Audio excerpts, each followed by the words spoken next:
Hello दोस्तों, अक्सर एक डाउट लोगों के मन में रहता है कि जब हम थायराइड हार्मोन, ग्रोथ हार्मोन या कॉर्टिसोल लेवल्स को बार बार नापते हैं, इनका ऐसे करने के लिए जब हम हार्मोन एनालिसिस करते हैं तो डायबिटीज़ पेशेंट में हम इंसुलिन को डायरेक्टली मेजर क्यों नहीं करते? क्योंकि at the end of the day blood insulin हमें बहुत ज़्यादा अलग अलग तरह की इन्फॉर्मेशन देता है जो कि ब्लड शुगर नहीं देता है।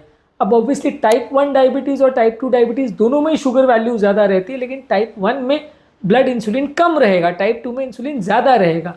तो इन दोनों में डिफ्रेंशिएट करने में इंसुलिन काफ़ी मदद कर सकता है यदि हम ब्लड इंसुलिन लेवल्स को मेजर करें, लेकिन फिर भी हम इसे बार बार मेजर नहीं करते हैं या इसको रूटीन एनालिसिस के लिए यूज़ नहीं करते हैं जैसे थायराइड में या कॉर्टिसोल लेवल्स में या दूसरे हार्मोन्स में करते हैं। ऐसा क्यों है? टॉपिक पर जाने से पहले जो लोग हमारे चैनल पर नए हैं उन्हें रिक्वेस्ट करूँगा कि चैनल को सब्सक्राइब करें, वीडियोज़ को लाइक करें, शेयर करें, फॉलो करें, कमेंट करें, पूरा देखें। टॉपिक बहुत ही अलग तरीके का है, एक अनयूजुअल टॉपिक, एक अलग एस्पेक्ट पर हम बात करेंगे, इसलिए इसे एंड तक देखिएगा। चलिए शुरू करते हैं वीडियो।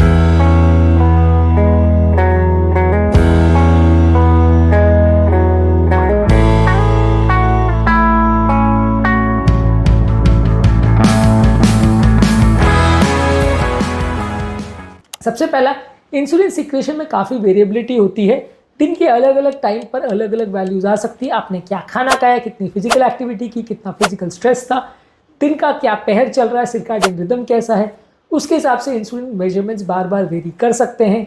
इसलिए इंसुलिन मेजरमेंट्स करना उतना फीजिबल नहीं है। जैसे ब्लड शुगर वैल्यूज़ दिन भर में बार बार वेरी कर सकते हैं, वैसे इंसुलिन वैल्यूज़ भी बार बार वेरी कर सकते हैं।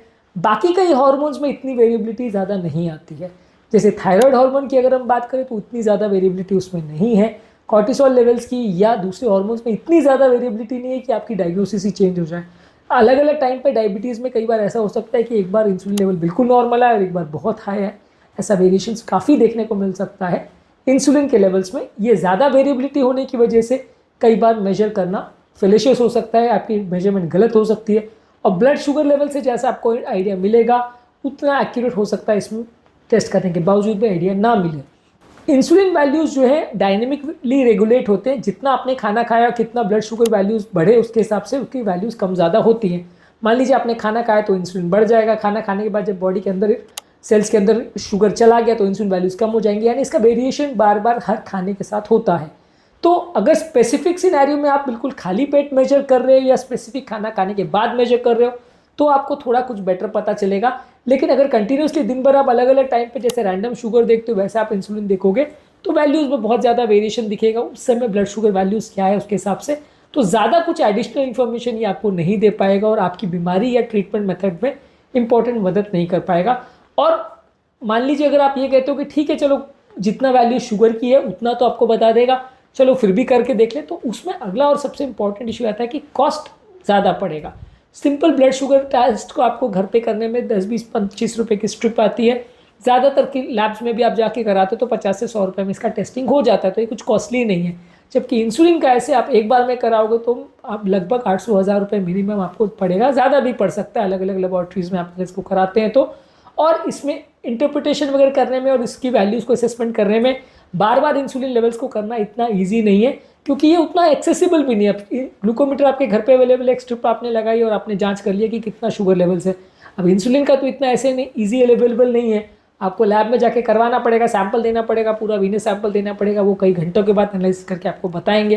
तो तुरंत और इतना ईजीली एक्सेसिबल नहीं है कि आप 2 मिनट में जज कर सको कि मेरे को भी शुगर कितना लेना है, इंसुलिन कितना लेना है और मेरे को अपनी टैबलेट कितना लेना है वो आपको पता चल जाए। अब आज आपने इंसुलिन लेना है कि नहीं लेना है वो डोज का निर्धारण शुगर के वैल्यू से आप इजीली कर सकते हो क्योंकि आपके पास इजी टेस्ट अवेलेबल है।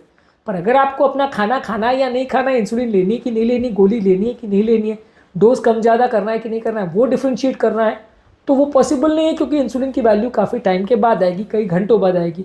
अगर आप तुरंत में भी अगर कराना चाहोगे तो भी हो सकता है आपको कई घंटों के बाद वैल्यूज़ मिले और बहुत कम लैब्स में होगा क्योंकि ये ईजिली अवेलेबल टेस्ट नहीं है, कॉस्टली टेस्ट है, बहुत सारे लैब्स में इजीली अवेलेबल भी नहीं है।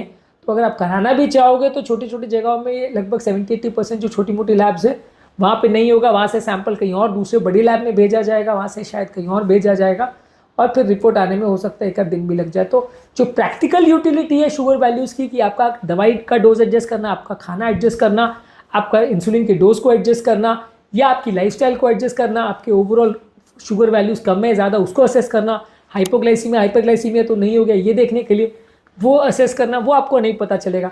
अब मान लीजिए आपको चक्कर आ रहे हैं, कमजोरी आ रही है, हाइपोग्लाइसीमिया के सिम्टम्स आ रहे हैं और आप इंसुलिन ऐसे कराने को भाग रहे हो, तो घंटे बाद रिपोर्ट आएगी, तब तक तो पेशेंट की हालत ऐसी हो जाएगी कि हॉस्पिटल में भर्ती करना पड़ जाएगा, या पता नहीं उसको कुछ और ना हो जाए सीरियस। तो वैसे केस में आप वेट नहीं कर सकते, वहाँ शुगर वैल्यूज आपको तुरंत बता देगी कि हाँ शुगर कम है कि ज़्यादा है, और उसके बेसिस पे आप ट्रीटमेंट कर सकते हो। ओवरऑल जो है इंसुलिन मेजरमेंट से बहुत ज़्यादा आपको पता नहीं चलता है, बहुत ज़्यादा रूटीनली एक्स्ट्रा इन्फॉर्मेशन आपको नहीं मिल पाती है ग्लूकोज मेजरमेंट के अलावा। ज़्यादातर डायग्नोसिस में डायबिटीज़ के या शुगर लेवल्स को मॉनिटर करने के लिए शुगर वैल्यूज़ ही काफ़ी है। अदरवाइज आप इसको अगर करना चाहते हो कुछ स्पेसिफिक पैरामीटर्स देखने के लिए जो इसकी स्पेसिफिक क्लिनिकल यूटिलिटीज़ है, उस पर हमने सेपरेट वीडियो किया है, पर रूटीन इवैल्यूएशन के लिए इसका बहुत ज़्यादा रोल नहीं है, क्योंकि टेस्ट कॉस्टली है, क्योंकि टेस्ट कम्बरसम है, क्योंकि इसमें एडिशनल वैल्यू बहुत ज़्यादा नहीं मिलती है, वैल्यूज़ बहुत बार चेंज होती रहती है। इसके हिसाब से ये टेस्ट की प्रैक्टिकल यूटिलिटी थोड़ी कम है। इसके अलावा HbA1c वगैरह भी जो हम टेस्ट करते हैं उसमें 3 महीने का ब्लड शुगर्स पता चलता है, तो उससे भी कोरिलेशन थोड़ा ईजी होता है। ये चीज़ों में भी इंसुलिन लेवल्स का भी कोई ऐसा टेस्ट अवेलेबल नहीं है जो 3 महीने का एवरेज इंसुलिन आपको बता दे, जो कि दवाइयों के डोज को एडजस्ट करने में आपकी मदद करे, वैसा कोई टेस्ट नहीं है। तो इसलिए बेसिकली एक स्टैंडर्ड बना हुआ है कि शुगर वैल्यूज़ के हिसाब से ही आप जजमेंट करते हो। कुछ सस्पेक्टेड बीमारियाँ ऐसी है जैसे इंसुलिनोमा है, जहाँ पे इंसुलिन सिक्रेटिंग ट्यूमर होता है, वहाँ पे आप इसको असेसमेंट कर सकते हो।